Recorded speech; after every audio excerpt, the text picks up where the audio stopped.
Yeah, Michelle, I was just telling Michelle about the food service that I'm doing, that they deliver it to the house. That's the big one that really started the craze in LA. Is it really? In LA, yeah. We're not going to say their name because they're not a sponsor. I know but Leah uses them too. And she doesn't use it for any kind of weight management. She uses it because she wants food in the house at all times. And it's convenient. You know, I think I pay, it ends up being about $50 a day. Right.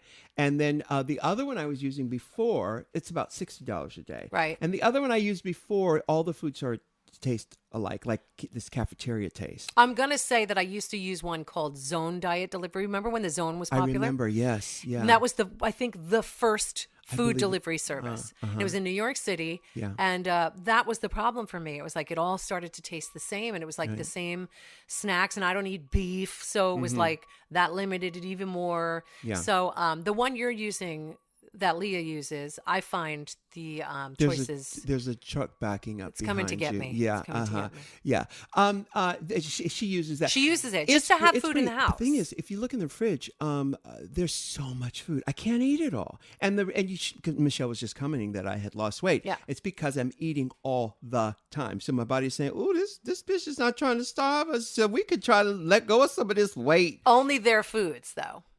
Only their foods. Now, when I went to lunch with someone yesterday, and I had a salad, a crab salad, and I stick to what they would normally serve me, but I eat all the time. But I it's 3 meals and 2 snacks. You said salad, and it makes me want to have Healthica. Yeah. Oh, yeah. Healthica down in North Hollywood, which is so good. Yeah. You know what? Somebody, a friend of mine, pointed out to me that I don't say the word milk. I say you milk. say milk. But that's very common. Is it black folk? Is it black? Black folk. It's also country folk. Uh-huh. MELK. But there's the same people that say milk, say eggs instead of egg. Oh. Oh, wait a minute. There's a difference? There's a difference. The word is not egg. Okay, egg. It's egg. Do you say egg or do you say egg? Scrambled eggs. Eggs. Is that... Say it again? Eggs. No, you say egg. But there's a lot of people that will say milk. I say milk. Yeah, it's an I. But it's milk. It's milk. It's milk. Ill. Oh, my goodness. Like you be ill. And when my friend pointed that out, I had never realized that. Really? No. Oh, there's lots of fun memes of you saying milk. You're kidding. On the interwebs. Oh, dear. It's hilarious. No, it's milk with an I. Are your lips bigger? No, it's so funny when I was drawing them on today. And you did a meme on Twitter or something yesterday or 2 days ago saying you overdraw your lips to account for the disdain, whatever it was. Yes. But as I put it on today, I was cracking up because I was like, "Ooh, girl, she went in today." They remind me of that picture. Do you have a little extra filler, dental work? Do you have a little extra dental? Maybe a little. Since I saw you last. Yeah. Because I haven't seen you in 3 weeks? When's 2 the weeks? last time I saw you? I don't know. No, months. Is it really months? I went to South America. I know you went to South America. Yeah. But I may have seen the dentist. Oh, so yeah. my lips, I do overdraw them to compensate. If I wiped it off, I show you. Right. It's not, I always, and we've talked about this on the podcast, with filler, with lips, I always want to go big or go home. I do too. I always do too. My dentist says, you've had enough. Mine won't do it. She won't do. Mine won't do it I don't do more than ever half a syringe. My mouth, I want it all. I want to look like Amanda Lepore. Yeah, me too. But your mouth at least is a little wider than mine. Mine's really small. So in my head, I want them to be huge, and she just won't do it. I can probably find somebody to, like Raven's person, but my girl won't do it. So, and my body also, and this is new to me, my body sucks up hyaluronic acid. So if I get my lips done, and I usually do it when we're filming, they last for at the most a month and a half. Really? At the most. That's funny because I did it a couple of times years ago, and there are still remnants left in my lips. Alaska did it once and never had to do it again. You're kidding. Adora had to take hers out. Right. So point is, it reacts differently on different. Mine doesn't last. Botox does not work on me. It doesn't? Does not work. I have to use Dysport, which is like the same thing, but a different company. So I found that what works in my lips is a product called Volor. Volor. Not Voluma. Voluma's for your face. Yeah. Not for your, I haven't gone there yet. Not for your lips. Volor. Vobella is another Oh, in that line. yeah. Well, Vobella, Volift, and Volure. oh, now I'm thinking of Botero That's different. because that's for fine lines around. This is a filler like a Restylane or a Juvederm, a different brand. But Velour lasts the longest in my body. Now, I tell you, I've been trying this for years in my lips and nothing takes. Velour lasts. It lasted like 6 months for me. Wow. Which is huge, and it's worth What do you have the in money. there now? Velour.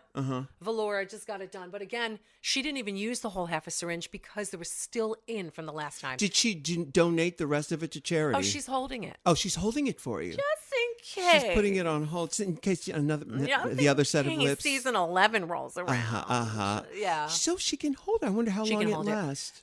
It lasts In the longer than they'll fridge. hold it for because a lot of people say, "Oh, we only hold it for 4 weeks or whatever." Yeah. She'll hold it because I've been going to her for a while. Right. So I do the Dysport instead of. And the thing is, I'm so picky with it because I don't want to be frozen because my eyebrows are so expressive on the show. I like to have the use of my eyebrows, so I don't use a lot. Do you know how much it cost me to get my Dysport, like my Botox? My entire face, whatever I get done, which is not a lot, it cost me $200. You're kidding. That's how little I get. Can we stop the tape and go That's there now? how little I get. It's because I don't get a lot. Really? I get like 50 units. I've It's been nothing. doing 15 years because I've been doing. I'm not good with numbers. I see a 4 and a 0. 40. 40. Could be 40 cc's. No, it would be units. Botox. 40. Yeah, Botox. It would be yeah. units. Yeah. So I get 40 in my forehead, and I've been getting Botox for about 20 years. It's important. Yeah. Yeah. But I go light so I can move a little bit. That's why it doesn't cost. I do like the bunny lines on my nose. I don't have any around my eyes. Oh. That's not an issue. Oh my and God! my forehead. I saw a tape of us on the judges panel. This hasn't been on the air yet, so I'll keep it spoiler free. Okay. Where you say something to me, and they kept it in the cut. Oh no! They said that one word that I'm not going to say. Okay. I'm going to mouth it to you. Yes. Yes. And I lose it. Now, of course, I'm trying to keep my face still so nothing pops. And My they kept it tapes- in the cut? They kept it in the cut, but you can see that Angelina Jolie vein down my forehead because my forehead is not moving. But the veins popping out. The vein is popping, and I'm saying, shut up, shut up. And, and because I don't want to make my face move too much because things will pop out. Right. Things will come undone. The intricate pulley system yeah. of pulley and weights. Yeah. And but it's hilarious. Oh my God, I can't wait. I think That's season 10. it's season 10. Yeah, because that whole scene when we're not gonna say the word No, out, no, but no. girl, Dying. because it's in the first episode. It's also in the second. Oh no, it was a thread. It's a thread. Yeah. I think the one they're talking about is in the 5th episode where you start doing it to me and I say, stop. So funny. It's an instant laugh. Yeah. People will get it. So you were in South Carolina. Nope. Close, but America. South America. Yeah. You were down there with how many girls? I was down there with Work the World? Work the World tours. Yeah. Peppermint. It was Kimchi, Violet, Shangela. Who am I missing? What made this tour different than what Kennedy. Wait, I got to remember them all because they're gonna yeah. scream at me. Yeah. Shishi? No, Chi-Chi? no. Just looking down the line, Dela? seeing faces. No. Detox. I said Kimchi. I think that was it. Who am I missing? I got to think of the countries because they all represent countries. Vivacious? Ornacia? No, not Ornacia. Magnolia Crawford? No. I think she retired from drag. What about Phoenix? No. These are all great guesses. Alyssa Summers? No, I love her. No, but I think for the most part. Yeah. I And mentioned so how everybody. many weeks were you down there? And then you went to Ireland. 2 weeks. No, I'm going to Ireland next week. Really? Yeah. I thought you were in Ireland. No, I was. No, I don't think. No, no. Just in South America, which was amazing for me. It was my first time. Really? It's my first time going to Buenos Aires. I get to see everywhere that Evita was. So it was a moment for me from the minute I got there. How many too. cities in South America? We did. Here we go. Detox, Kennedy, Kimchi, Peppermint, Shangela, Valentina, and Violet. I see. Yeah. We did Buenos Aires in Argentina, Santiago, Chile, Lima, Peru, Sao Paulo, Rio, Oh my goodness, and you went Porto to Rio? Alegre, Brazil. Yeah. It was my first time there too.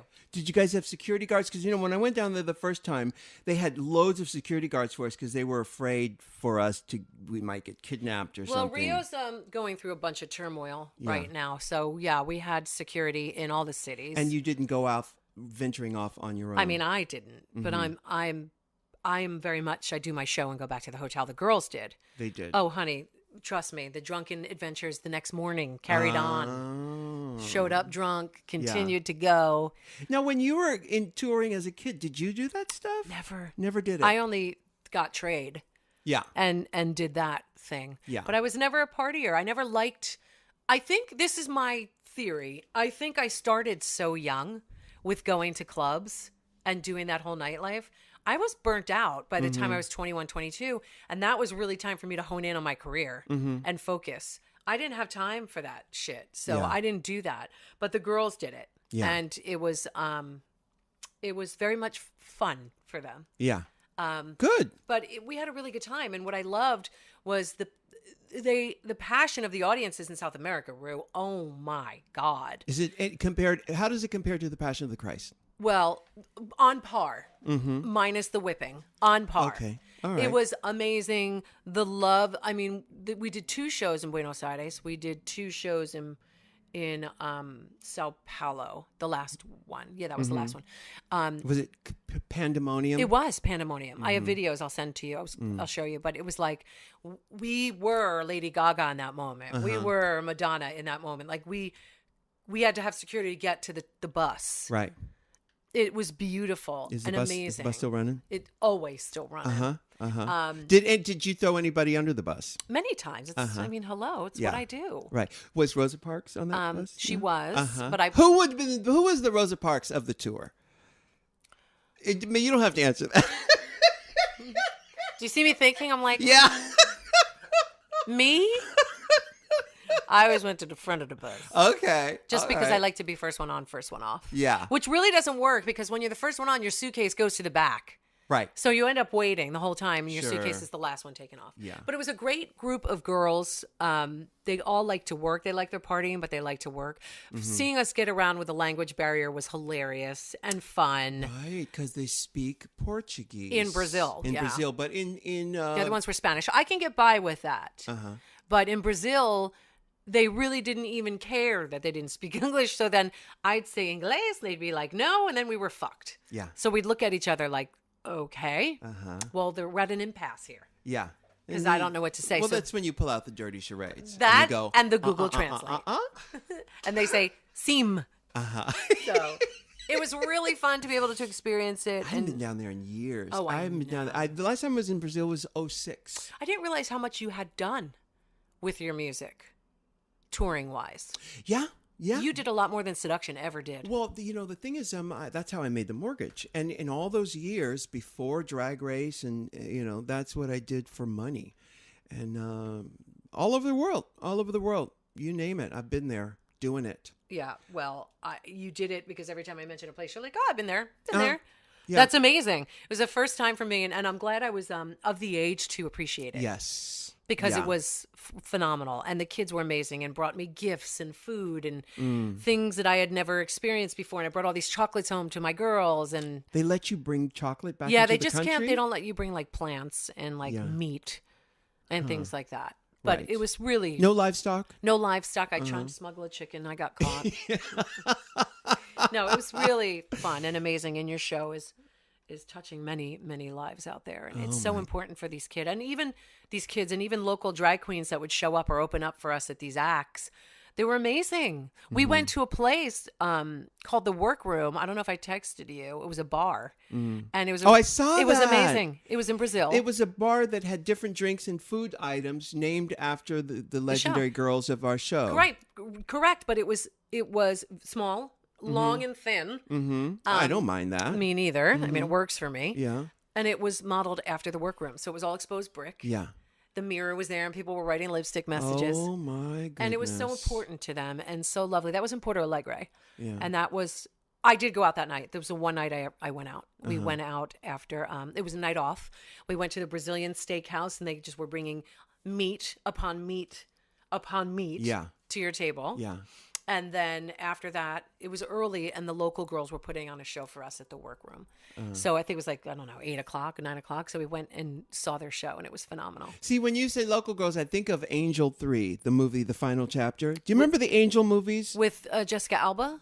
No, she that's was. Dark That's Angel. Dark Angel. Yeah. This was a series of movies Pornos? in the movies in the 80s. It was I think the second one was probably Avenging Angel. Angel was a high school student who supplemented her income on Hollywood Boulevard dating gentlemen. I want to watch those. Yeah, they're brilliant. So what happened on the third one? Well, the third and final chapter is brilliant. It has the line you said. She keeping her baby? No, you said something about the local girls, right? But there's a famous line in the movie that Maude Adams, she was a Bond girl twice. She was a huge model, huge supermodel, and then she went into movies. Gorgeous. Yeah. She's in The Man with the Golden Gun, and she plays Octopussy in the Bond movie. Of course she does. But after Octopussy, she did the final chapter of Angel, I believe, and she has the line where she captures Angel and is going to ship her off to India. So she says the line to Angel. She says, Angel, enjoy the scenery while you can, Angel, because in a few days you'll be on your back in a whorehouse in Calcutta, fucking the locals for fish heads and rice. Yes! Is that the best line? Whatever happened to Angel? Angel, she got her revenge. She did put everyone away. Because what happens is Angel did that, and then I didn't see the first one. Maybe she died or a friend of hers died. So she decides to go undercover as a prostitute to avenge her friend's death and get the bad people who done this. But I think, if you ask me, I think Angel actually enjoyed the process a little too much. Who played Angel? There were two angels. The last angel, the producer's looking it up. There were two angels. I'm not... Trilogy? Is it an angel trilogy? That's the DVD pack that you can buy now, Avenging Angels. But you said locals, and anytime someone says the word locals, local girls, I think of Angel. Was it a book series? I don't think it was a book series. It's a film. Oh, no, from the 80s, right? Yeah. Susan Tyrrell is not Angel. Susan Tyrrell is a fabulous actress who it's from the 80s? Yeah, but Susan Tyrrell was in it. But Susan Tyrrell was this fabulous actress who died here a we few go. years ago. Oh, she's an honor student, Donna Wilkes. Donna Wilkes, that's right. She's an honor student by day and a Hollywood hooker by night. But Donna Wilkes didn't play her throughout the series. I think the first time it was Susan Tyrrell played her mother, I think. Wait, what? Betsy Russell. Betsy Russell played her the first time. No. Oh, the first second time was Donna Wilkes. Oh, Donna Wilkes the first time. Who played her? Yeah, that's her. That's Donna Wilkes. Who played Angel the Hot. third time? Well, because they age out of the role. You age out of the role. Yeah. The third Angel was... There's 4 Angel movies. 1984. What? There's 4 Ru. Angel movies? Yeah. There's one called Angel 4 Undercover. Ooh, Angel 4 Undercover. I know what cover she was under. Mm-hmm. Wow. Oh, now I'm going to have to watch these. These are... Mitzi Mitzi Capture. who? Captor? Mitzi Captor. Yeah. Oh, okay. So that's the fourth Angel. I'll have to look for that. Third Angel. That's the third. Oh, so who's the fourth Angel? You've got a computer there. Why is it taking you so long? I don't know if he's looking up the right buzzwords. Are you on IMDb? IMD who? IMDb who? What? Yeah, the Angel movies are fantastic. So the local girls came in, and just let me ask you this before we go to break: why are you wearing a sailor's hat? Oh, well, first of all, everybody loves Fleet Week. Yeah. Second of are you all, talking Fleet Enemas, right? Duh. Yeah. Ahoy, boys. Uh-huh. Second of all, my hair is so gray Oh, really? that I had to cover it, and I thought, who would better appreciate my Swarovski'd sailor hat? Than me you. and LaToya Jackson. Correct. Yeah. So Okay. that's the answer I to love that. it. I love it. But you know I love a nautical look. It's so bad, Rue. My gray is so bad, but I'm getting ready to go film the finals in Ireland. So I have to color my hair because it grows gray literally in a week. So I have to do it the day before I leave. I see. Yeah. Right. It's that bad. So it's a hat story. So you are the Rosa Parks of the tour. In some ways, only, she's a hero and I'm just a gray-haired biddy. I see. So, right. You were going to say something, producer, about something. About what? The fourth Angel movie? 4? Yeah, the Angel 4. Straight to DVD? Lead vocal? Darlene Vogel is the fourth one. Yeah. Okay, great. That's good to know. I'll remember that. I wonder if you can get it on demand. It's there were so many of those 80s trashy The Poison Ivies. the Canon Films I can't say their name. They were these Israeli producers, Globus.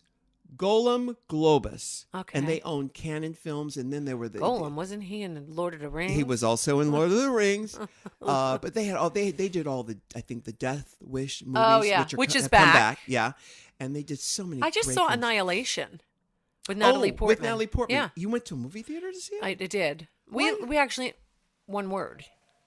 You know the word. Why I go to a movie theater? We discussed children. This. No, we discussed this. What is? Oh, the popcorn. Bitch, popcorn. Yeah. See, that's why I can't go. Right. So when you go, you know what you're going to do. I know that, but do the kernels get stuck in your teeth and then abscess and then you have an infection?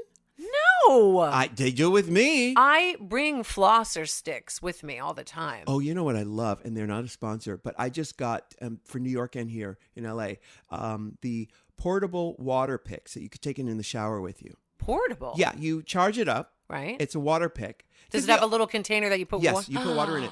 But the thing is, I've always had water picks. Yeah, no, they're great. Dental storyline. Yeah. But you have to keep them on the counter of your bathroom. And they're big. And they're big and they're bulky. And, imagine us doing an infomercial where the people are going, they're big and they're bulky, and the people are going, yeah.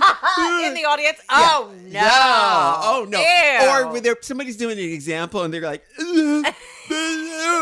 I've fallen and I can't get up. Yes. Yeah. Well, that's it. And I've always loved my water picks, but now they have a portable water. They're not a sponsor. A portable water pick that I highly recommend.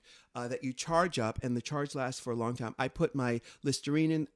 My mouthwash in there. Yeah, right. I already said it. And you know what Paradex is? It's something. You need a prescription for it, but it's a highly blah blah dental rinse. Yeah. It's called Paradex, and I put that in there. Yeah. No, but I love water picks. I have one, but they are very bulky and very cumbersome. Didn't know about the portable. The portable one. Yeah. So now I'm my get dentist told me. But anyway, when you go to the movie theaters, if you bring the dental floss, the little picks. I'll bring my portable. But all of a sudden the movie's going. We're like. Oh my God! Can you imagine? Well, that would serve those MFs right who are in there texting and doing their taxes. True. We go to the Sinopolis, which has like what did you call me? Sinopolis, bitch. It has the lounging chairs where you can lay down and you push the button. They come. You pay a little extra. That's it, and it's full service. There's not a lot of seats. Ooh, there's so a waiter. Full service. So you mean Angel must be up in there? Bitch, Angel is in there. They got alcohol up in that shit. It's a party. Okay. For 21's 50 a seat, it should be. Yeah. See, that's the fifth sequel, Reclining Angel. Reclining Angel. Oh my God, that's a great title. Yes. I love it. It makes me want to go back to the movie. Yes. Okay, so we're going to go to break. Who do we have coming up? Matt Walsh. Matt Walsh. I love him. I'm not going to say it in front of him, but I have a thing about redheads. Yes, I know you do. He's also everything about him. Yeah. If anybody knows you, the way that I know you, everything about him screams your type. I love him. I love him. Now, do you have a thing about redheads? No. What can you articulate what that is? The redhead that I love is the redhead from Game of Thrones. He was like the big wilding guy. Oh, I know that guy. Yes. Ooh, yeah. Because he's in Fast and the Furious, the last. And he's Fast and also tall. Yes. Ooh. And that long hair. Yes, girl, he's got that beard. He's got a series of commercials for some hotel thing or something. He is so sexy. Fuck. What's his name? Tormund on the show. What's his name in real life? What's his name in real life? He's hot as fuck. He's going to tell us. He can get it sideways. Do you have a Wi-Fi connection? Because you were taking so long to click on this stuff. He's heterosexual. That's our producer. He's taking forever to get the info. Christopher Hivju. Good. Okay. Yeah. Clear your throat. Played by Christopher Hivju. Hivju. H-I-V. Okay. Let me just. Let me just fix that. Yeah. H-I-V-J-U. Hivju. He's Norwegian. He's Norwegian. Yes. He's Norwegian. Yes. He is. And he's redhead. He's super ginger. Through and through. Bitch, she could get it. Oh my All goodness. ginger biscuits. Oh yes. Up and Okay, down. we're gonna be back with Matt Walsh after this break. Okay. Squarespace, girl. Squarespace is the place to go for one-stop website creating. Yep, making a website has never been easier. We've been talking about this for 4 years now? 4 years. And we mean it because they're amazing. You can make gorgeous websites in minutes using their beautiful templates that are already laid out. All you have to do is choose one. And that drag and drop platform, I mean, it's fun for us to say. Yes. But it actually is really easy. Yeah, and so many satisfied customers. Everybody who writes to us is so in love with this program. And there's a reason for it, Rue. So when you guys are ready to purchase a plan, get 10% off with the offer code RU. That's squarespace.com, offer code RU. Matt Walsh is with us, Michelle. Yay! And you just started Veep. I'm at season 4. Season 4. I mean, that's not just starting it, but I'm binging it on HBO now. Okay. And yeah, it's literally, and this, I'm going to admit to something, but there are genius writers on TV, and then there are Veep writers. Yes. Wow. Because I think season 4, Matt, is the one with the episode called Mother with Alec Hayek. Yeah, but I haven't gotten there yet. I won't talk about it. Okay. But are the writers Peter Alexander and Alec Hayek? Peter Hike and Alex. Alec. Yes, Peter and Alec. Yeah. Yes. Brooke, That's an amazing episode. The Mother episode. It was actually nominated for an Emmy. Emmy. You've been nominated for 2 Emmys for this show. Thank you for bringing that It up. is. How many have you is- been nominated for? 2, and he won 2. You have 2? Yeah. Well, you know. Thank you for slumming it. Yes. And you? Any Oh Emmy no, nominations? I'm tagging along for the ride. We were Coattails? nominated for I'm a great coattail writer. Me too. We were nominated for best reality show this year. So Oh, congratulations. we lost to The Voice, but we were nominated. Yeah. Congratulations. Yeah. But this episode, Mother, in fact, after the episode, I saw the episode, I wrote down the writers' names on a piece of paper so I could remember them. Yeah. Because They're it is. brilliant. Now, when you're reading a script like that, you've been in the business for a long time. Do you know that it's that good, or do you have to do it before you go, oh my God, this is really good? Well, without spoiler for her, 'cause they're I'll try to kinda all speak that good. vague, but Yeah. that is one in the room where it was a momentous event for Julia's character, Selena. It's like, oh my God. And then the way they handled that momentous event was so funny. Oh my God. So yes, I knew when we table read that for the very first time, I'm like, this is a really special episode. Like when she first becomes president, or she gets to, there are certain episodes that come in that you feel it in the room. And that also, the Mother episode was one of them. So yes, in that case, we knew it was going to be an amazing episode. I'm on episode 8 of season 4. I just finished Mommy Meyer, so Okay. I'm about to get in there. And is Mother in season 4? I think it's 5. Okay. I think it's 5. Yeah. Yeah. Now, you're a writer yourself. Yes, I am. And so, what do you think makes something really good? Is it the emotion behind it as the writer, packing into it your own experience, or is it just flat out skill? What do you think it is? I think good writers, for comedy, I think it's just that thing you have. You're funny. Like, ultimately, you have to understand what's funny, and you have to have this intuitive, sense of really good comedy. And I think for, on the craft side of it, I think you have to structure things in amazing ways that they pay off and they deliver slowly, and you're not, you never leave that sort of wavelength of believability, if you will. Mm-hmm. So I think that's the other sensibility that you need to require. And I ultimately think it's a ton of hard work and just having that knack. So Yeah, because what you guys is that a do. good answer? It's a good feels answer. Like a padding. It feels like a boring answer. Sorry. But what you guys do on this show, I mean, this show is Veep is like no other show. I'm confused as to how you're able to get that on film. And is there a big element of improv, since I know that that's what your background is, but there's a lot of it that feels too real to be scripted. Exactly. There's a lot of effort that goes into making the show feel sloppy, but ultimately when we film it, it's completely scripted. But what we've done, Armando Iannucci created the show. Mm-hmm. He head wrote the first 4 years, and then Dave Mandel, when the show moved from Baltimore to Paramount here, Dave Mandel took it over, and it was all American writers. So the first 4 years was Armando and a bunch of his British apostles. He had a bunch of great home run writers from England. And then when the show You mean moved... England? England, yes. England. England. Yeah. You say England? England. Yes. Thank you for correcting Yeah. me. Yeah. And then in America, when the American writers took it over in season 5, which you're not at yet, No. Dave Mandel also assembled a murderer's row of amazing writers. So With Peter Hike and the other one, were they Yes. always there? No, they came in season 5. I So they're see. part of the American team. So we had a great British writing staff or England writing staff, and then we had a great American writing I staff. literally write down cuts to use on Drag Race or in life, like Jolly Green Jizz Face will forever I be love that one. That one of was my really favorite. good. There was also Nutso Bismol. That for Jonah everything's Jonah gets all the slams. Yeah. Yes. But you get your share of them too. And somebody mentioned one to me yesterday. Like it's like you basically pulled your dick out at a funeral. They reminded me of that one.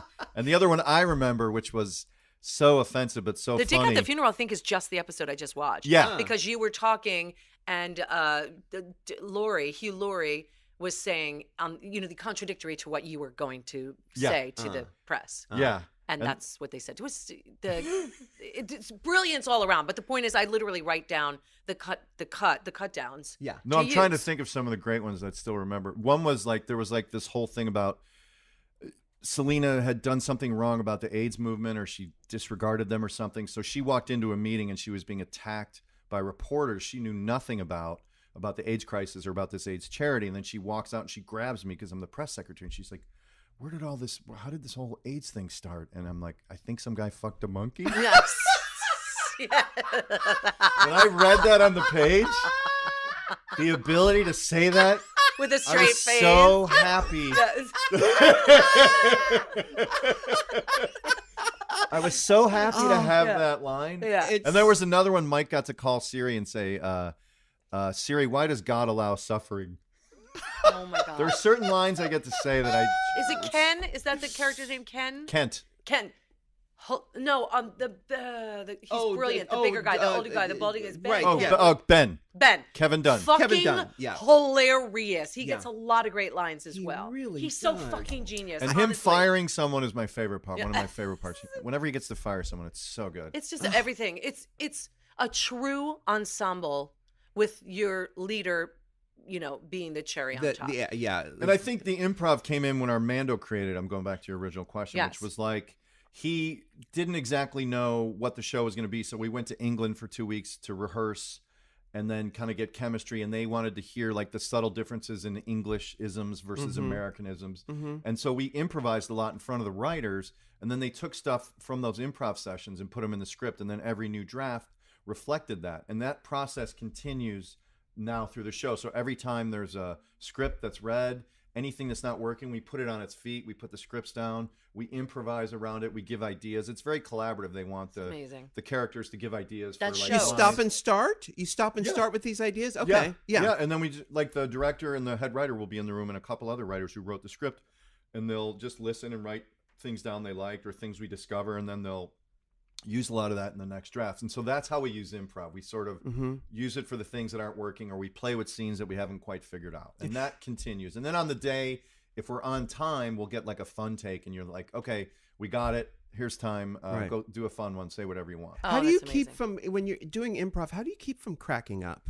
You really don't. Like Tony Hale's notoriously the one who always laughs, but occasionally I'll break or Julia will break, but it's okay. You just have to reset. You can't like crack up for 30 seconds. You just you allow yourself to laugh and then you just get back at it. Right. Because you started in improv in Chicago. You guys did your work. Well, no, this is common knowledge stuff. And I mean, I'm a big upright citizens brigade. I can speak. Got it.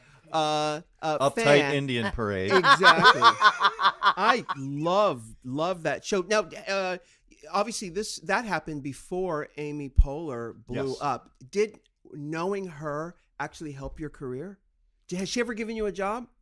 I was in her cartoon, and I think I've auditioned for a couple things, but I've never. Oh, and I was on Parks and Rec. So yeah, she has like thrown the rope down a couple times. Sure. Right. Thrown the rope down. Yeah. I love it. But I mean, is that how it works though? I mean, the improv people you start out with, do they remember and It's absolutely true. When I moved to New York, we were doing comedy with the Upright Citizens Brigade. We moved to New York, and there were a bunch of Chicago improvisers who had moved to New York to write for Saturday Night Live or to write for Conan O'Brien. So when I landed there, they would hire me for like bit parts, and that's how I paid my rent. So it started there. And then as life goes on, like if somebody's a successful director, like Adam McKay was in. So it is true. Like if you're funny and you hang out with all these people, and in their success, they're like, oh, Walsh should be great for this. So yeah, it is true. So, but how many? So there are a lot of upright citizens who I've never heard of before. There are. Did it Well, keep we going? started. There was. When we moved to New York in '96, there was 4 of us: Matt Besser, Amy Poehler, Ian Roberts, and myself. Right. We opened a theater, and then since then, people have trained with us and spent years at the Upright Citizens Brigade Theater, and those people are like the next wave of like UCB people. So it became like a groundlings situation? Exactly. Okay. Exactly. It was a school to learn, and literally like it's so valuable to get up in front of an audience, and we have great audiences, and to learn your craft. Like anything you do, you get your 10,000 hours. Like you just fail, you fail, and you get better and you get better, and you get that immediate audience reaction. So you know, like, oh, that's what comedy is, or that's how people see you. Yes, finding your own rhythm. That's right, and it's different now because now a lot of kids in comedy break on YouTube. Right. But I feel like I'm like a grandpa. They don't get the time on the boards. They're not in front of a live audience. So what they think is funny or what people are liking. Right. It's not really. It's not. I don't think it's authentically funny. Like you really need to have a live audience telling you boo or I want to add that to drag because this is a comparison that I was just talking about in an interview. The kids that learn now in drag are learning from our show and they're learning from YouTube. And what they're missing, they're beautiful and everything is perfectly in place. But what they're missing is the school of hard knocks. Yes. It's going out there and paying your dues that way. Yes. Flopping in front of an audience, not laughing at your jokes or not tipping you or just turning around and having a drink. That changes the game. Yes. It makes you so much more of a stronger performer as a comic, as a drag queen, and you have to pay dues in life because somewhere those dues are going to be paid. Yeah. And It if is it's so on the valuable. back end, it's going to hurt. Yeah. And it's those intangibles. It's like making a million mistakes. Those are so valuable. But if you're like copying a drag queen from video and like repeating what they did, that's not an authentic voice yet, No. right? You're just sort of replicating, Miming, which is really valuable. It's like history and you need to know that stuff. But you also need to break out and find your own voice. Like stand-up is exactly that same art form. You just need to fail and fail and fail. And I also think for improv, which is very collaborative, it's that time afterwards when you're sort of having drinks at the bar and you're sort of developing chemistry with your teammates. I think that's the other intangible. I think it's really valuable to sort of like live with comedy guys or like hang out with comedy people. I think those are the other valuable elements as opposed to like breaking, say, as a lonely YouTuber. Sure. And then accelerating that way. Now, as a founding member of UCB, do you get a little cutback on all the little franchises around the country? Well, we have a school, and that's what makes money.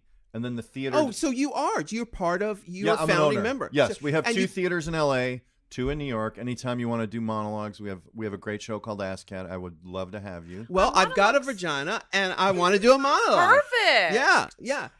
So no, I love that. So you guys incorporated early on, and you guys did. You're in a business. He's not only a Yes. president, he's also a member. That's Yes, right. yes. Wow. But I'm not loaded yet. Like I think I could retire when it's all said and done. I think I could retire. But like the theater tickets are like $5, $7, $10, and the theater doesn't make money. It breaks even. But the classes we teach, that's where like we can like we bought a building like 6 years ago. in and then Chicago. In LA. We have in a LA. theater on Okay. Sunset and a theater on Franklin. On Franklin, And that's like yeah. the first time we were able to buy a building and we had to rehab it and stuff like that. So there's always like loans to pay and stuff like that. It's not like we're raking it in, but Right. eventually, yeah, I'll have some money to retire. Sure. Wow, it's brilliant. And It's smart. brilliant. It is. It's very grown up and there's emails that go back. And You know, forth. I've got to say, you know what I mean? Like really boring. You're a big boy now. Yes.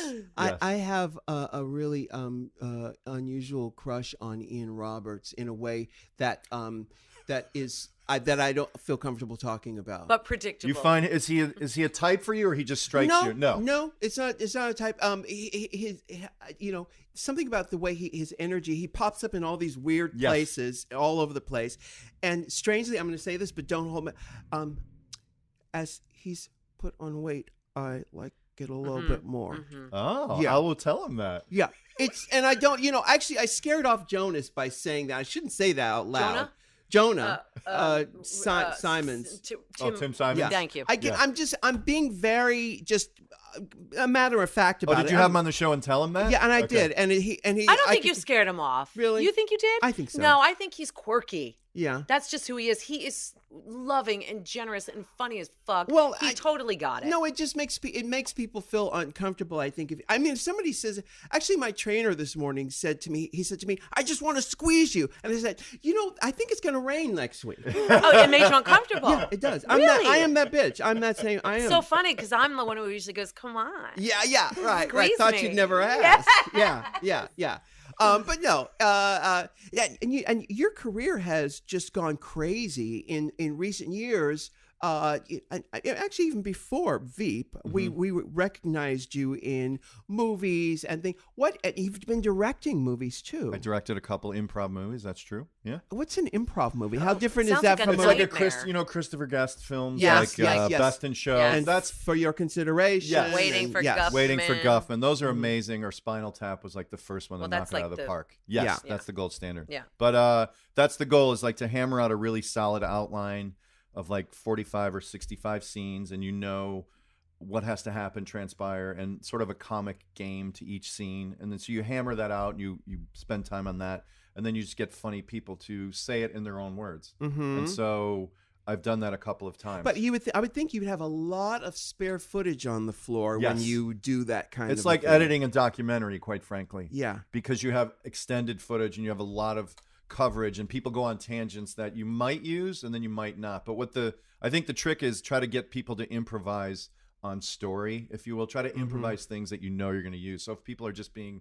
silly and riffing on like terms for genitals or things like that, it's like, that's really funny, but I know it's not going to make the movie. So let's go back and let's try to improvise things that are loosely on story. It's like TJ and Dave. Yes. It's the improv play, a 1 hour Yeah. play. Yeah. It's the same. I can't imagine. I'm impressed you guys are dialed into the improv scene. That's really good. Well, just do it, it's such a fascinating thing because first Did of all, you ever do it? Did you ever? I've never be done great it at because first of all, acting is a crazy idea for me, and then to go Really? and do. But don't you improv. embody a persona for a living? Sure, That's yes, acting. Absolutely, Acting is a point of view and committing to that point of view. Oh, I love that. It's a great way to It's look true. at it. Yeah. And then in improv, I think that's what I learned is like, if you're put in these scenarios, like you're a doctor and you're on fire, whatever it is, Yeah. just choose a strong point of view and just speak from that point of view. That'll get you out of that. But I feel like trouble. improv is a little more freeing in a sense that when we would do it between acting classes, when I was living in New York, we would do it. A group of us started, friends just started our own troupe in New York City. And what I found was when you were having a hard time getting to the heart of a character or finding the character, improv freed you enough to maybe figure out things that could help with the character or Yes. do other things. Because you can go places with improv that sometimes you can't go as an actor because the words won't let you. Oh my god, we got Yeah. Matt Walsh. So many questions to ask him. Let's talk about something. I'm bored of Matt Well, Walsh. no, so it's an amazing We're not. topic. Okay. I'm always interested in people who are able to create an illusion with Or just. Well, can I put you on the spot? Yeah. I don't know your history specifically. I know you in success only, but how did you break in the drag world? Like, what was your journey in a very simple way? That is a great question. We're going to go to break, Okay. and I'm going to answer Okay. that question Okay. right when we come back. Okay. Hey, ZipRecruiter is that gorgeous site where they are handing out jobs, and they are not only handing out jobs, people who are looking for employees. Employees, you're right. People are looking for employees. I got it. Got somehow the word employee. I guess because I've never really worked a real job. That's probably The right. people who are looking for employees Yes. go to ZipRecruiter.com Because- and find their people. Usually, you got to sift through everything, and it's so hard to find people, wait for them, apply. It's so hard. But with ZipRecruiter, you can post your job to 100+ job sites with just one click.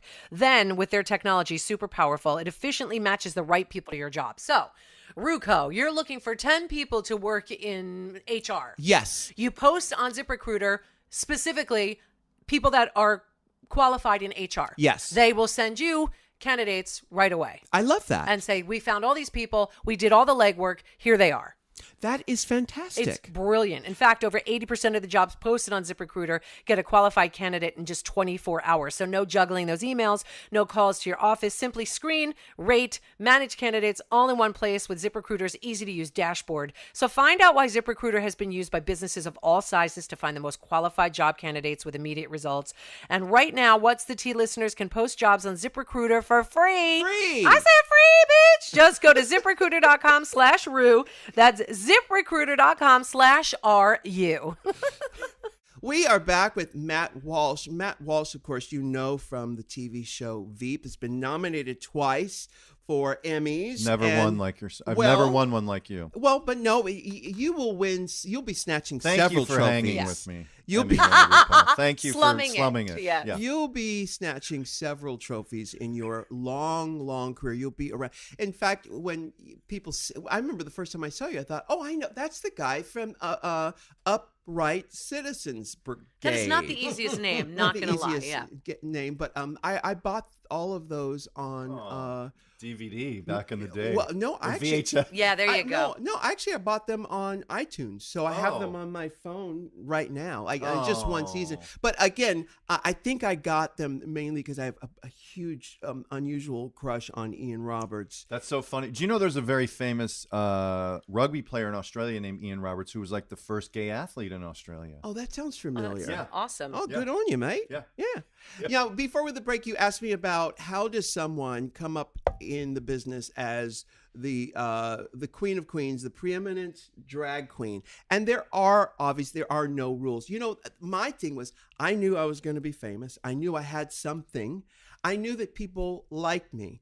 The next step was to find a situation for all of those things to come into focus for the audience. Because so many years ago, somebody said that you don't find your audience finds you. Well, that makes sense. Yeah.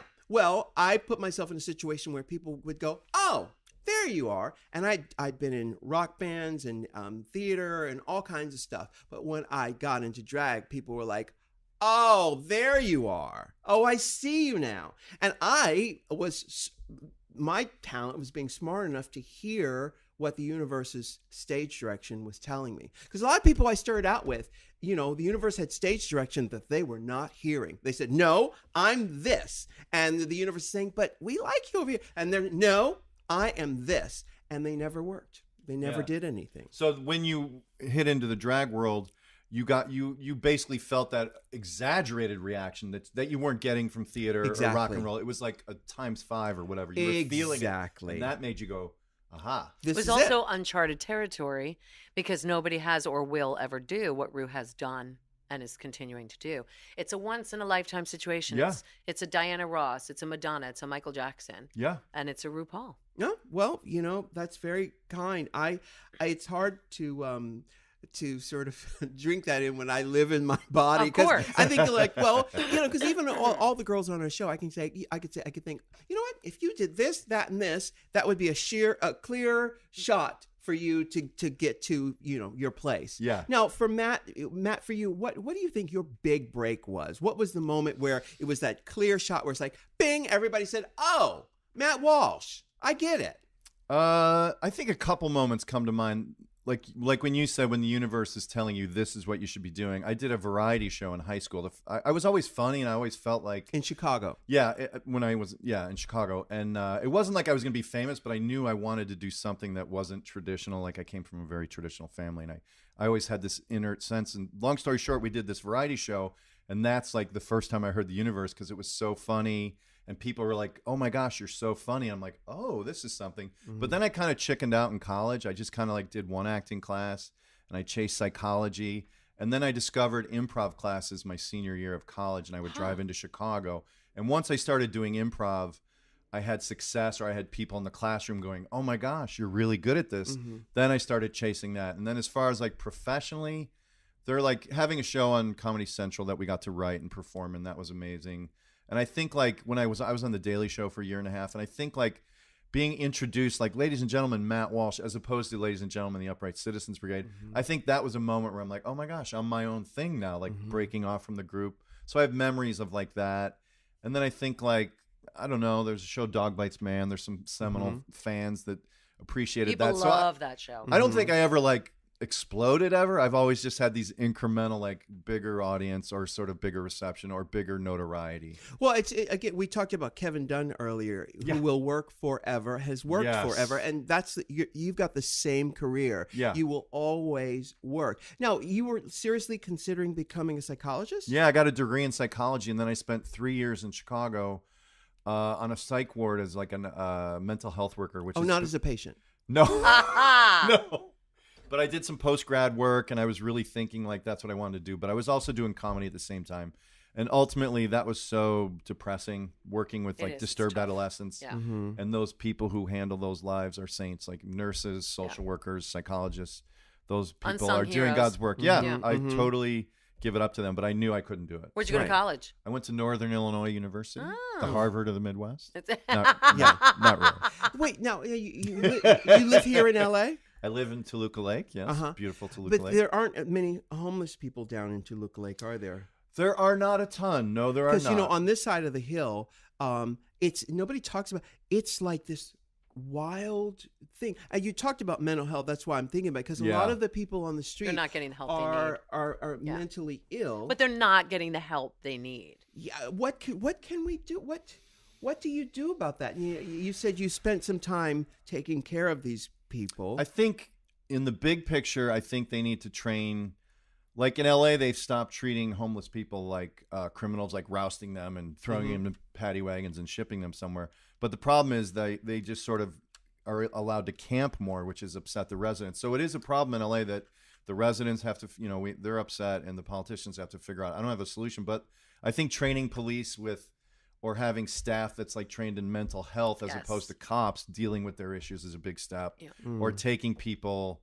It goes to the penal system too. I mean, like a lot of homeless people are people who get out of jail or prison and then can't get jobs because of their record. So it's taking people, like we did a thing with Defy Ventures where you go to a prison and you meet people and it's like Shark Tank. They pitch you ideas. And these are guys that won't get out of jail for 5 years or a year or whatever. And then they are awarded a $500 prize or something like that when they get out. But you're also supposed to help them when they get out to give them a job. So that's something I'm considering. It was like I have a couple places where I can employ people like that. And there's a couple guys I got to know in this recent visit to the California prison in California City. So that's a small way that I've sort of connected to that issue. It's a great way. And it's a great group called Defy Ventures. If you ever Defy Ventures. Oh, Defy. And you spend a day with guys in prison, and they go to women's prisons too. But like 90% of the people in prison in California are men. But they do go to women's prisons, and you spend a day with them.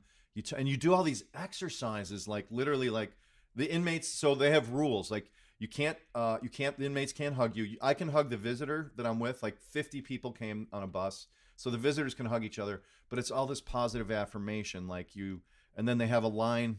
So the prisoners on this side, inmates on this side, visitors on this side, and they'll say, how many people have you came from a family of like intact parents? And then if you didn't, you stay back or you step forward, and you just see like all these guys came from homes with no parents. How many people have ever done something illegally, like drunk driving, but were never arrested? And then all the successful people step forward. It shows you like, oh, I committed crimes. Exactly. But I was never incarcerated. Right. And things like that. So it's just kind of like, and people like us are just being very honest. And like, you look around like, oh, I didn't know you know. Yeah. So it's kind of like a retreat compacted into a day. And there's a lot of like exercises where applause. And then you're like, you do things where you stand across from someone and you stare silently at them for like 3 minutes. So I met a guy named Tu. His name was Tu. Long story short, and I never met this guy and he never met me. And it's like two men just like, and then the woman who ran it was like, now just try to be vulnerable. Just literally see another human being across from you and just be vulnerable. And what it did for, I think, the people on our side, the visitor side, is it just humanizes these guys who've had a tough break and basically have been judged by the worst decision they have ever made for the rest of their life. And hopefully it activates all those people on the bus. And here I am talking about it. And if you ever did it, it's a Defy Ventures. I highly recommend it. It's brilliant. Yeah, defy. Like you're defying the odds. What defying they're teaching gravity. These guys is to defy the odds. And then they go through, the guys before this retreat, they do like 60 weeks of classes where they watch videos and these like famous the inmates, and they learn how to like create a resume, and they have to get a GED. Do they have to sign up for this meeting? Like, yes. And are there certain ones that won't make the cut? Yes, and they get cut if they don't attend or they don't pass their test. They can't make it to this graduation ceremony. So we basically came in on what was considered graduation day, and we did this whole retreat, and then at the end they got a diploma or a degree from the program, and then some of them, their parents came, and some of these people hadn't seen their parents. And so what did the civilians, like, so you guys, how did you get involved with it? And how anybody could people do it? Yes. It's online. Like if you go to Defy Ventures, they have programs every week or every Part of month. prison reform? Yeah, it's an independent organization, like a charity. I should know more, but it's called Defy Ventures. And I got involved because my buddy Jeff went to it, and he goes to it all the time. He's like, "You're going. It'll change your life." It's so selfishly, you get a ton out of it. Right. But it also plugs you into exactly like kind of the homeless issue, but this displaced population in America, the underserved, or like we disregard those people because we don't see them. And what it does is like, oh, I am so fortunate. These guys are normal. Yeah. They made a mistake, and yet society is judging them by that mistake for the rest of their life. Meanwhile, I have driven drunk. I was never arrested. Fortunate for me, I've been able to live a life and have success. So it just shows you like that kind of thing. So when you stared into Tu's eyes, did it freak you out? It did. Yeah. It did. It was because first you go in and like, is it like improv? I mean, I would think it'd be something like improv. It felt like an acting exercise. It really did. But it's also a stranger. And like when you go in, it's like, oh, all these guys are criminals. That's your sort of prejudice. Sure. When you go in. But that goes away real quick. Because they're just guys. They're just human beings. And then like you're staring at this person. And then I felt uncomfortable for him because he'd never met me. And he was sort of like trying not to look at me. So it's like this silent acting exercise. But ultimately, by the end of it, you just drink in another person's life. Yeah. Yeah. And you just sort of accept them. And there's a woman who's walking up and down the line. Just be vulnerable. Just know that this is another human being. You're here to connect to that human being. Maybe this is a special connection that when this person gets out, you might want to stay in contact with them. But don't you believe that, though? Do you believe that there's sort of a cutoff time, a window of a person's ability to be flexible or to be malleable? You know, isn't there is there? I always thought it was like 40. If you haven't done the work before 40, and you're set in your ways, you know, rigor mortis was set in. Yeah, you know what I mean. So you're talking about the ability to rehabilitate some of these gentlemen? Not rehabilitate, but to be open, to show that vulnerability that the woman is talking about. But you know what's weird is there's also group contagion. Like I'm sure these guys walking in the room had no idea they were going to do it. But I think there's like all these other dudes are doing it. All these other big, strong, tough people are doing it. The inmates. There's like these moments where you stand in the circle and people give you an applause. And it's a little bit of trickery because it's, all right, everybody applaud this person. Or I can't remember the exercise. Right. And lo and behold, you don't think it's going to affect you, but it does. It does. It does. So I think it sneaks up on you. Like, I do think they are hardened men who, you know, aren't open necessarily. But I also feel like, and they do exercises at the end where they give you a ticket. The guys give you a ticket, which shows that, like, the woman who ran the thing said, all right, you have 10 tickets. Give them to the people who you felt were special or people who you felt were awesome. Basically. It's just like a kid's game almost, really. And so these big guys were all, I'm going to give you a ticket. And you look in their eyes and they're just supposed to say, you are good or something. I forget what they're supposed to say. And this guy too gave me all 10 of his tickets. Oh my goodness. Yeah, which was sweet. Sexist, but are women there with you, or is it just men? There are men and women. No, the population of visitors was like, I don't know, 30% women or something. My wife went with me. Okay. So it is women, but again, it's just exercises and like, I think we were there for like 10 hours. That's a long time. Yeah. And did you have to eat prison food? They brought in Domino's. Okay. Yes, which was better than their lunches. I said, what do you guys eat here? And the guy got me a sample, and it's like a wrapped up piece of turkey in plastic, and you take the and then a wrapped up piece of bread, and you take, like, they make their meals are pretty standard, boring. Do it yourself meals. Yeah. Right. But it was educational, and I highly recommend it for anybody. No, it's a great thing. Especially, you know, you get to understand that talk about gratitude in your own life. You know, we've all had it. So I've done lots of things and have never been arrested. I haven't been arrested. But you could have, right? You've broken the law. Yeah, you know, I've never been arrested, but I've hung out at prisons for conjugal visits. Yeah, well, that's different. That's what I do very well. Yeah. How many tickets did you get? I got 127. Do you kill in prison? Do you kill in prison? I didn't kill. No, I mean like. You do well. That's your demographic. Oh, I killed it in prison. Prisoners love you. She in J-Lo. She's like J-Lo in prison. I am. Yeah, I'm the Madonna of the prison system. Yes, I am. That's me. I have a lot of fans. Yes? Don't know who my children's fathers are. Yeah, but that's okay. But that's okay. You're an 11 in prison. That's right. Yeah, right. Exactly. Behind bars. Oh, hey, girl. Yes. We're going to go to a break. We got Matt Walsh. I want to talk about your family because you told me that your son Jude is a fan. Yes. Okay, I want to talk about that. Great. We're going to go to break. We'll be right back. Now, Squarespace is the place to go when you want to make yourself a website. You want everybody to know what you're about, what your products are, what your art is like. You go to Squarespace for that. Absolutely. And we've got another letter here, baby. Oh. This one is from David J. Anderson, a 30-something gay guy living in London, my favorite place. I love London. Oh, isn't it amazing? I've been thinking about it for a while, setting up my own website, and I recently gone for it. I started a blog called Album a Week Blog, where I listen to an album every week that has been suggested by my friends, and then write a post about it, incorporating tidbits about my life and how the album has fit into my week. I love that idea. I knew you would. I absolutely knew you would. When it came time to create my site, I wanted to find a platform that was quick and easy to use. A longtime listener, I heard you mention Squarespace once or twice. It was so pain-free to use, and I managed to set up a site which was perfect for my needs. And he said the first album he wrote about for his site was The Ginger Snapped. It's Jinx's new album. Oh, great. And you could check it out at davidja.com, davidja.com. I'd love it if you and Michelle could suggest an album for me.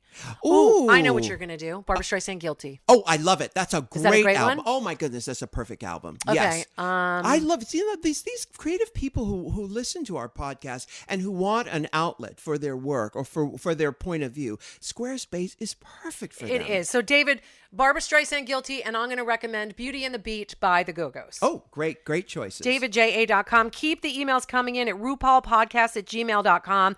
And when you guys are ready and you're ready to buy a website and you want to confirm a plan, use that offer code RU to get 10% off of Squarespace.com. You're going to be getting a great deal. It's Squarespace.com, offer code RU. Now, Blue Apron is a fabulous storyline because they send fresh food to your house. Yes. And you cook that up as if you were a gourmet chef. Yeah, you're actually doing the cooking. I tweeted a picture of the recipe card. They give you like Yes. a card, but it's like an 8x10 card. So Okay. you can put it in front of you. All the ingredients are on there. It tells you step by step with pictures how to cook it. Last night, What's the we did, Visage got cooking? Well, last night Visage got cooking chicken burgers with black garlic. Oh, why got to be black? And why the Black China's sister, black garlic. Black China's sister, black garlic. She put her in the chicken burger. And then sweet potato fries. Ooh, I love And it those. had ginger, but I left the ginger out of it because my kids don't like ginger. What is wrong with your kids? That sounds delicious. They're teenagers. Yeah, You yeah. didn't like no ginger. Well, no, you're right, and that's the beauty of cooking it yourself. and cooking it and Blue Apron, because you get to customize the recipes. They give you the groundwork, Yes. and it's beautiful. But you customize it to what your taste Absolutely. buds are. And not only that, I'll go in every week and they automatically give you meals that are coming up and they pick I the see. ones from your tastes in the past of what you Yeah. might have liked. And I'll go in there and go, no, my kids won't like that. I'm going to switch it out with that. okay. And that's what's so fantastic. Variety, tons of variety, new recipes created weekly, not repeated within a year. You can choose your meals, like I said, on the app, customize your recipes each week based on your preferences. And it each comes with a step-by-step, easy to follow recipe card. Get $30 off your first order by going to blueapron.com/Ru. That's blueapron.com/RU. Blue Apron, a better way to cook.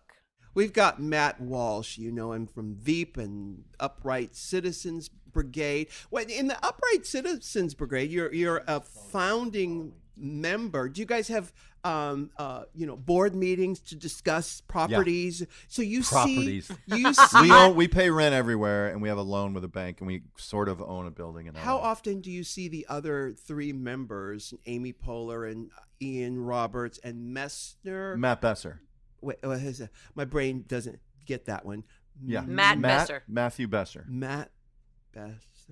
Yes. My brain won't get that. Yes, That's you do. interesting. Matt Besser. Besser. Like Joe Besser from the Three Stooges. Yeah. Okay. How often do you guys see each other? I see Matt Besser a lot. He lives in the Valley, and we do a show like once a week called Ask Cat, where we improvise around a guest monologist, which is the show I invited you to do. And then Ian lives way up in... Wait a minute. Back up. Gasmonologist? What? A Wait. guest monologist. So we do a show that's been running for 20 years called Ask Cat, where every week we have a guest monologist. We host the show. It could be somebody like you. It could be an actor. It could be a sports Okay, person. but what is that word? A gasmonologist. Somebody Gonna does tell us. monologue. A storyteller. Oh, a monologue. A guest Monologuist. person. A guest who does monologues. Yes. And they're called a guest monologist.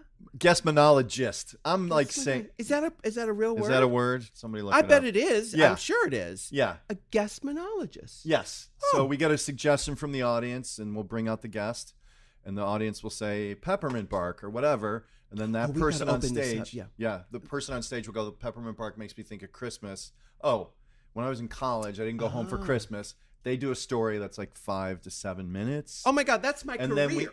Then we do scenes, the improvisers on the back wall, and when they're done, we come out and sort of deconstruct elements of that story, and we just do improvised scenes from that story. Oh. Yeah. I'm trying to. How would you spell it? Monologist? Guest monologist. Or just, no, guest is one word. Oh, It's monologist. 2 words. Monologue. I got it. Okay. monologist. So person who does Yeah. monologues. Yeah. I was putting it all together. Like, Yeah, me too. like Yeah, guest I say monologist. it together. Guest monologist. Yeah, Got it. yeah. Now, I want to talk Guest about, monologist. so you do see the other members and you guys get together for corporate, you all dress up like At Joan least once a Collins and go to a boardroom and talk about. Smoke cigars, Smoke drink cigars. brandy, put our shoes on the table. Yes. Boss people around who we don't know their names. And plot out the trajectory of the Domination of the improv comedy universe. Exactly. Yes. Yeah.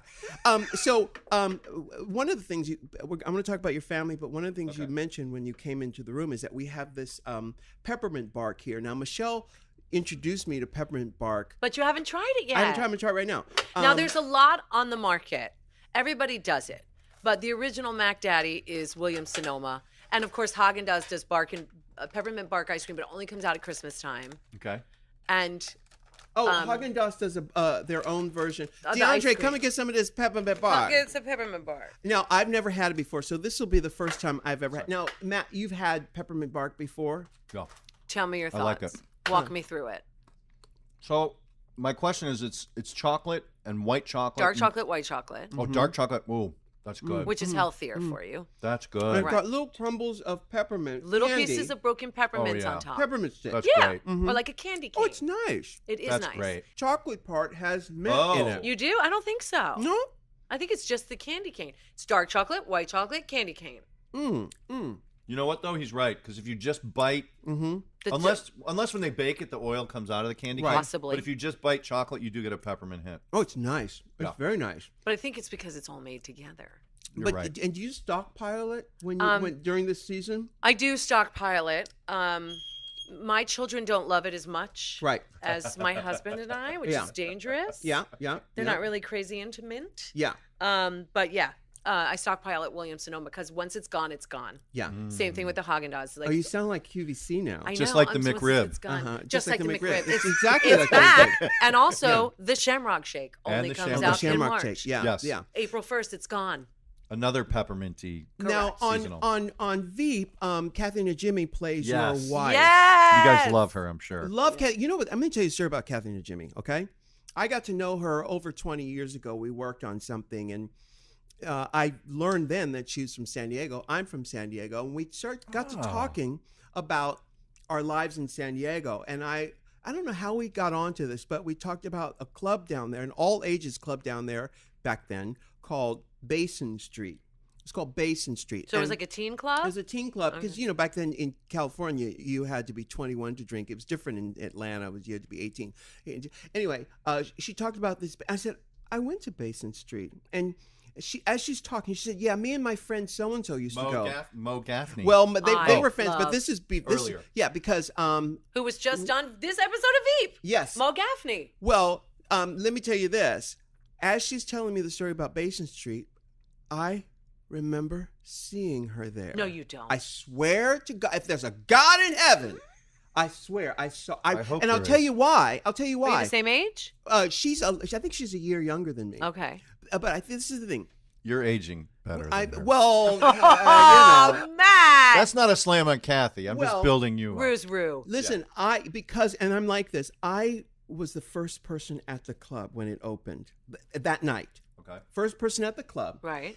The second people at the club was this girl who wore a patch. It was a green, sort of quilted patchwork skirt that was. So went it's the all- 70s? This is 1978. That would explain a patchwork skirt. Skirt that went. It was all the Long way down skirt? to long skirt that all Yep. went a maxi that went all the way through the floor, and it sort of swung around. It was sort of draped Like a A-line kind of? So when A-line, you, yeah. exactly.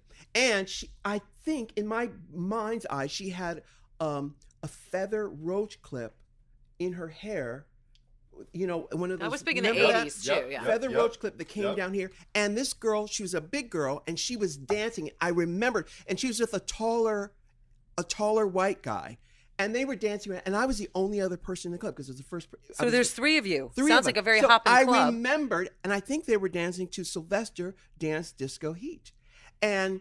As she's telling me the story, this is 20 years ago that she told me this, because we were at the club in 78, maybe So she 79. remembered it. She didn't remember me, but she told me she would dance. She told me about the patchwork thing, skirt, and that's when I put it together. Wow. That's crazy. And this would have been 78, because I turned 18 in November of 78, which 78, or it could have been 79. It's a club called Basin Street. Anyway, we've been friends ever since. Yeah, she's awesome. You're married. How is your wife similar to Kathy and Jimmy? That's a In long real way life? around the block to get. Well, I like that you could flash to that outfit. Like, that's a sense memory that you had. Like He's that. got that crazy memory. That's like pretty that. cool. Yeah. But the thing about it was a gay club. Yeah. And that it was one of my first clubs to go to, and I remember being terrified. I went by myself, and it was such a pivotal moment in my life that I remembered everything about it. Yeah. And I remember being afraid. But of you weren't being that in there. scared. You went alone. You know how ballsy that was? Well, it was, especially in my own hometown, because I had lived in Atlanta. I had gone to clubs in Atlanta. Right. I'd done lots of stuff. And then coming back to San Diego to do it, it was just stuck in my memory. Mm-hmm. And I remember her, because she was dancing in a way that made her skirt, this A-line skirt that was to the floor, flare out. Yes. Yeah. That's yeah. amazing. I remember it. That's amazing. And so what do you're in bed with her in certain scenes. Yes. What is that like when you It's professional. what is it? Yeah. Do you ever get a little bit excited Of a when you're in boner? bed with someone no, like that? God, no. So those scenes, like, even in I've done other scenes, like I had a scene with Anne Heche in bed. Like, those scenes are very professional. Yeah. I did a movie where a woman I just met, who was like 20 years younger than me, had to sit on my lap topless. Sure. And it was like, hey, this is Karen. Okay, guys, get in the car. Like, that quick of an introduction. know it's methodical. It's always very professional, I think. And methodical. Because I'm a little, methodical. But you're a man, and visually men are stimulated. Yes. I mean, How you've do you talk yourself- You've had massages where all of a sudden it's like, damn it! I didn't want this to happen. I'm getting excited, But it just felt so good. Yeah. How do you talk yourself? You just remain professional. Like, yes, of course. Yeah, but your dick naked doesn't remain woman is- professional. No disrespect to your wife. I guess you think of something else. Like, you're in control of your dick. Not all the time. Well, right. Your dick has a mind of its own. Sometimes you It guys can does. go over a bump in the car and get a hard well, on. of that's course. true, yeah. Of course. So you have a Yeah. topless 20-year-old girl grinding on your penis. What do you do? Think about You put a love pillow between you. Okay. Okay. All So right, there's no right. friction between the genitals. that helps. I always ask for that. How Okay. many hours was that scene? It was quick. It was like an was- hour. yeah, right. It was nothing. How were It was like a tits? couple nice lines. tits. Were they real? Yes. They were real. Oh. What's the actress's name? I don't remember. You've never seen her again. No.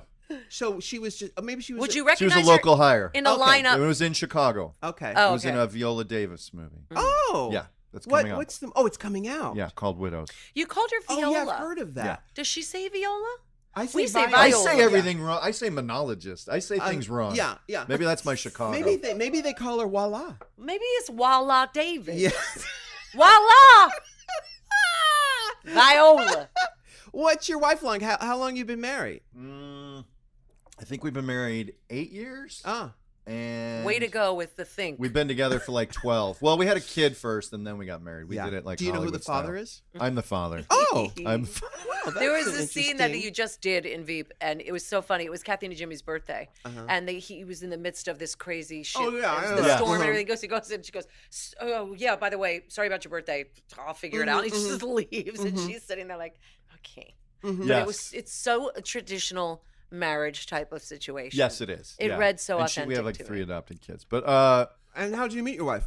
I met her in at the Upright Citizens Brigade. I was doing a movie in New York, living in LA, and she was living in LA and came out to New York for vacation, and she stumbled into the UCB theater. We did a midnight show, and back then I was single, I was probably fatter, and I was smoking cigarettes on stage, and it was like a midnight show where I didn't care. And somehow she, when the show, I noticed her. She's very pretty. I noticed her, and then at the end of the show, I came out. I'm like, "Where's that woman that that was in the audience?" And then she came back downstairs because she forgot her coat. Oh my God, how cute is this? A And connection. That's an ongoing disagreement. Is she an actress? She is an actress. Yeah.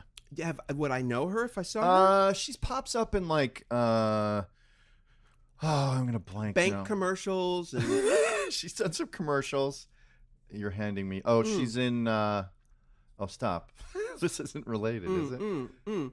And you've got how many kids? We have 3 kids, and my oldest Jude. I wanted to show you his Halloween costume. Did both you of say they were adopted? Or are they No, biological? and the show On They're the biological. Yes. Oh, Yeah. Kathy and I on the show have like 3 adopted. Chinese children. Right. Okay. And I then haven't my son Jude. haven't gotten there yet. Thanks. Spoiler alert. We haven't seen every show, but we've seen. And Jude for Halloween went as Kim Kardashian. Oh, look at that! Oh my! Oh, How look at old's all Jude? that Jude ass! is 10. Oh my goodness! Look at now that's Jude. Yes. Now who put Jude up into drags? He did his own thing. Really? He carved it up himself. I'm like, what are you going to be for Halloween? He's like, I want to be Kim Kardashian. Yeah, May have been inspired by watching I love some it. of your episodes. I love it. And what did he use for the buttocks? Balloons. Oh, balloons. Balloons for the butt. That could not have lasted very long. Not if he It sits actually down. held out for the whole. He was worried about them popping. Yeah. Well, you get the real badonkadonk there. I guess if he's Oh walking, my goodness! Wow. it won't pop. It's only Yeah. yeah. And of Isn't that course, great? he has artistic parents, so Yeah. it wasn't even an issue. Did he have to discuss like, oh my God, what are my friends going to think? No, he's nothing like fortunate that. Like we're not fortunate, but we don't care. Yeah, we Yeah. love it. And I when he started to like wear like girl stuff for Halloween, so I would always wear girl stuff for Halloween with him because it's fun. And, And so no issue. And it's California. Yeah. It's all good. Yeah. I think. Yeah, and you have 2 younger We have ones. we have Emmett, who is 8. He was Ballerina Man. Oh my goodness! And then lovely. Cece, of course, the traditional princess. I don't know which one. Your youngest is the Yeah, dog, is Avalor. the girl. Gorgeous. Yeah. Where is that? Is somebody's Toluca backyard? Lake. Toluca Lake. We're Toluca on the Lake is street. Do you ever go Lovely. down to Patty's? Full-size Do you- candy. You did Patty's? What You do did order? full size candy? Oh yeah, in Toluca you get the full size candy Yeah. bar. Oh, So Patty's what, is what do you one of my order? go-tos. You'd order the BLT with avocado? I go Reuben. Oh, I'm the I'm Reuben. old school Reuben or Uh-huh. a patty melt. Like I What's go the place or that breakfast. we used to love? We That used was to love Moe's. Moe's. Yeah. Oh, it's no longer there. It's not there No. anymore, no. That was our favorite place I to go love and get that the place, farfalle yeah. pasta. How Yeah. old are your kids, by the way? 15 and 17. Oh, growny, grown. Yeah. Girls. Oh, I awesome. love Toluca Lake so much. I was watching Rocket Files the other night, and he drove past Patty's, and I thought, Oh. wow, it's amazing. That's awesome. Patty's has been there, I think, probably since the 50s The or restaurant, something. I'm Yeah. assuming. Yeah. You know, there's another good one in Toluca Lake, or maybe it's Burbank, called Talleyrand. Have you ever? Yes. Oh been yeah, there? the Talleyrand. That's a diner, yeah. though. I love that. Yeah, it's amazing. Well, Patty's a diner too, but Oh, I me just too. discovered Talleyrand. Talleyrand's amazing. You know what's Yeah. really good is Healthica on Lancashire, right across it. You know where Little It's this Tony's big. is? That God, Italian. I live blocks from there. From Little Tony's. Yeah. Well, Healthica, it stands for Healthy California. They're only open on weekdays, and they have these salads and sandwiches that are to die for. Not lying. On Lancashire It's on or Lancashire. Vineland. Okay. Vineland and Lancashire come together at Yes. a point, and that's where Little Tony's is, Yes. people. And then it comes to a point at Camarillo. But Healthica is on Lancashire. It's just south of Camarillo Dude. on Lancashire. These are Deep Valley references. Yeah. Did you like spend a lot of time I used in to the live. valley? I used to Big live. driver, too. I used to Okay. live over in Lake Hollywood for many years, Ah. and I did all of my human stuff over in Toluca Lake and Burbank. Yeah, it's because lovely. it's like another city. It's so lovely. funny Yeah. because as a New Yorker, and you're originally from San Diego, so you understand north, south, east, and west. Now, I'm not saying I'm dumb. I'm just saying as a New Yorker, it was always the far right or the near right, close right. Right. It was never north, south. So when people tell me, Even today. I cannot figure out what Well, east and there's west. a big mountain that goes through the city, so you know if it's either north of the mountain or south of the mountain. Well, Yeah. which way is north or south? Well, Is the valley sun- north or south? The valley is north of us. Okay. Yeah, and you're okay. And then the See? mountain range. I live in Thousand Oaks, so I'm away Okay, from so everything. the Hollywood sign splits up I don't LA ever see in it, half. but I never see the Hollywood sign. It's Okay. nowhere near my life. Well, the sun comes up in the east, And Yes. sets in the west. Right. Yeah. What if the sun's not? It's too much smog. And don't tell me about no water because I Right. don't see the ocean. Yeah, I guess maybe it's You because just I'm from know. here. So you tell me at East Side of the Street, I'm like, is that the right or the left? I Right. literally have no idea. But you Yeah. guys in Chicago, my husband's Like from we're Chicago. south. We're south of the hills. Like the hills are. That's north. Like Right now we're Right south. now we're right south in of Beverly the Hills, yeah. Beverly Hills is south. Yeah, Yeah. it's south. So just if you look up towards the mountains, you're generally looking north whenever you're in Exactly. South. Yeah. Yeah. Yeah. Okay. Talk to you later. Next time, bye. Can I get an amen? Can I get an amen? If you can't love yourself, how in the hell you gonna love somebody else? Can I get an amen? And don't forget to subscribe on iTunes. If you can't love yourself, how in the hell you gonna love somebody else? Amen.